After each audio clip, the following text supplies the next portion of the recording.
Salut, c'est Cyrus. Aujourd'hui, on révise ensemble les SES. Alors, de quoi on va parler exactement ? Marx ? Plutôt Marx Lavoine ? Ou Thierry Marx ? Eh non, Karl Marx. Oui, c'est bien aussi. Mais il est pas un peu dépassé ? Tu te doutes bien que c'est ce qu'on va voir avec cette question. L'analyse en termes de classe sociale est-elle pertinente ? Et on va développer ça en 2 parties. Let's go.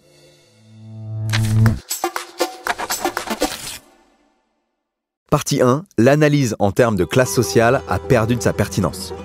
C'est vrai, quand on dit Karl Marx, on voit un vieux barbu qui parle de lutte des classes et on s'imagine des ouvriers dans des mines de charbon avec de la neige sur leur manteau tout troué.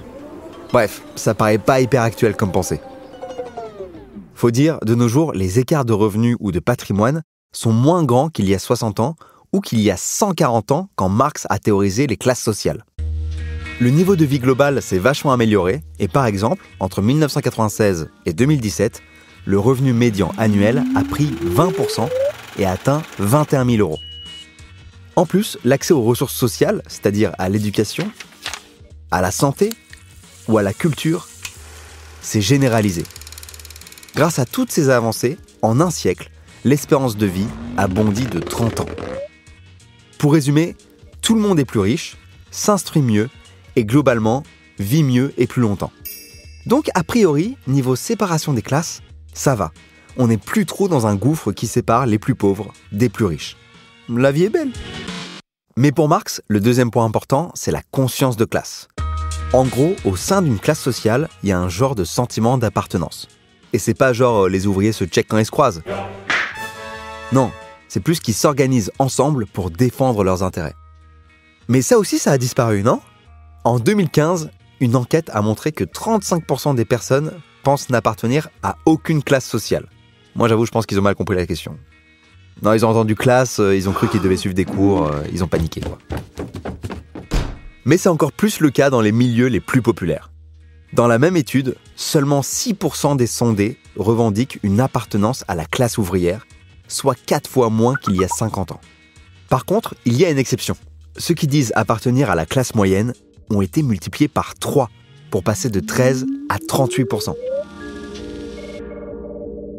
Donc en gros, les conditions de vie se sont améliorées, l'accès aux ressources s'est généralisé et le sentiment d'appartenance à la classe ouvrière a quasiment disparu.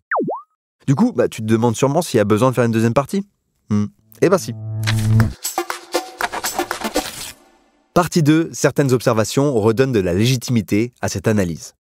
En fait, même si tout allait bien jusqu'en 1990 et que les inégalités avaient l'air de baisser, il semblerait que les écarts entre les différentes classes sociales sont en train de recommencer à grandir. Il y a toujours des inégalités économiques et sociales entre les classes.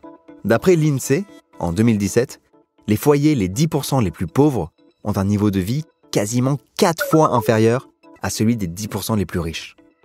Ce qui veut dire en gros que les plus aisés vivent 4 fois mieux.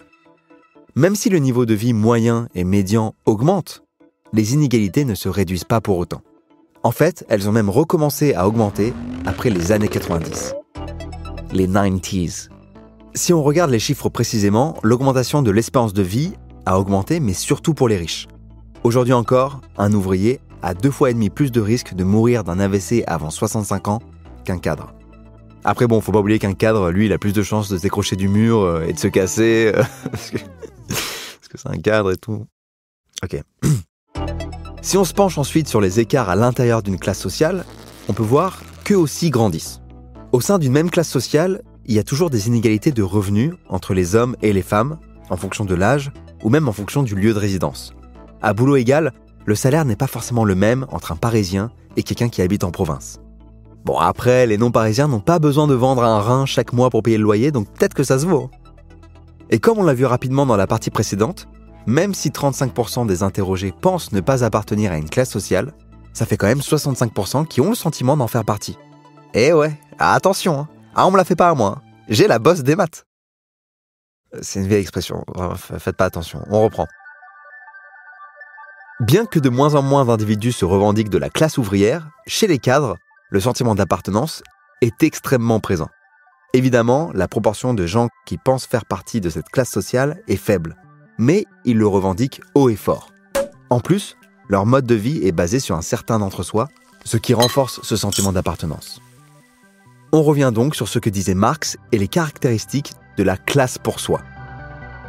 Les individus reconnaissent leur appartenance commune à une classe et ensemble, ils défendent leurs intérêts communs.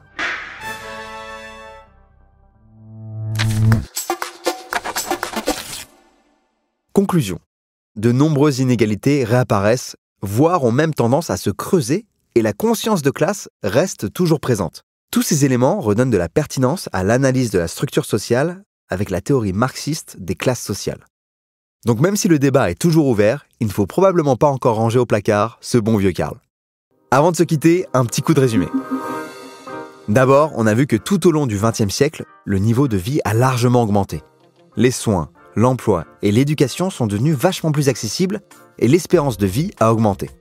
En plus, de moins en moins de gens se revendiquent de la classe ouvrière. Donc ça veut dire que la conscience de classe dont Marx parle, elle n'existe peut-être plus vraiment. Mais ensuite, je t'ai expliqué que tout n'est pas si tranché. Depuis 1990, les inégalités semblent se creuser un peu plus à nouveau et celles à l'intérieur même d'une classe sociale ne sont toujours pas résolues.